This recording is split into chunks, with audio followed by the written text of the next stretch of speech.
Allez, ce procès à présent qui s'ouvre demain devant le tribunal correctionnel de Marseille. 24 personnes présentées comme appartenant au Petit Bar, le gang ajaxien, mais également un promoteur immobilier, des hommes d'affaires, comparaissent pour blanchiment aggravé et association de malfaiteurs.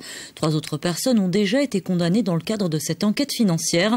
Condamnation prononcée dans le cadre de procédures de plaidé coupable. Élément de réponse avec Marie-Françoise Stéphanie et nos équipes.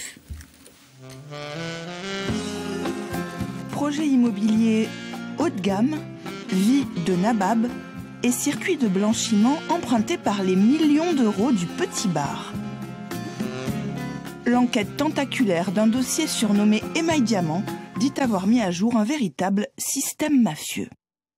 Des opérations qui auraient été initiées par le noyau dur du Petit Bar, Jacques Santeuil, Pascal Por, André Bacchiolel et Michael Ettori, toujours en cavale. L'enquête démarre en 2018, après la tentative d'assassinat de Guy Orsogne. Des micros, placés dans l'appartement parisien de Jacques Santeuil, le chef présumé du gang, pendant près de 2 ans, enregistrent tout. Des rires, des disputes, mais aussi le bruit de machines à compter les billets et des voix d'hommes qui additionnent pendant des jours et des heures des liasses, 1000, 2000, 3000 euros. Les manipulations d'argent étaient entourées de précautions, les différents protagonistes chuchotant après avoir monté le son de la télévision. D'où viennent ces millions d'euros? Raquettes, trafic de stupéfiants ou des membres du Petit Bar ont été condamnés? L'enquête n'a pu le démontrer. Cet argent, en quantité, le Petit Bar le dépense. Montres, vêtements de luxe, voyages, nuits dans des palaces parisiens, achats d'établissements. Le Petit Bar cherche à investir et s'appuie sur un ami d'enfance, entrepreneur à succès, Anthony Perrineau, actif dans le BTP et le tourisme, qui leur donne accès à ses relations d'affaires. Il apparaissait comme le trait d'union permettant à l'organisation criminelle d'être au contact d'un monde financier.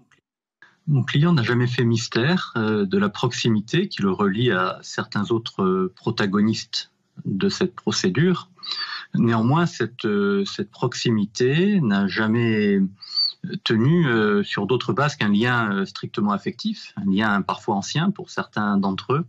En revanche, il n'a jamais eu d'intérêt commun, d'intérêt lié, en dehors évidemment de son domaine propre d'activité. Les membres du Petit Bar sont surveillés sans relâche.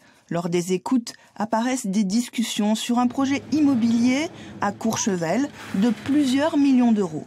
Le Petit Bar se serait imposé pour acquérir 50% d'une société de chalets de luxe, des hommes d'affaires ayant fait fortune dans l'immobilier, les jeux ou les matières premières. François-Xavier Souzigne, Jean-Pierre Valentine et Jean-Marc Perretti sont au cœur de cette opération trouble.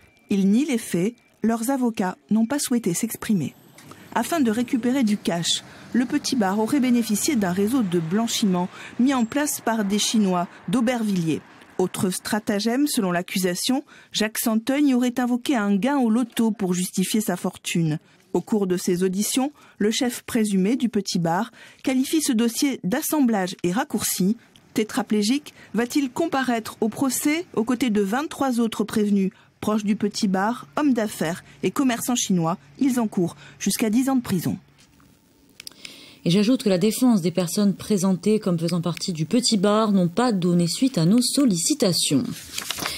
Allez, ce procès à présent qui s'ouvre demain.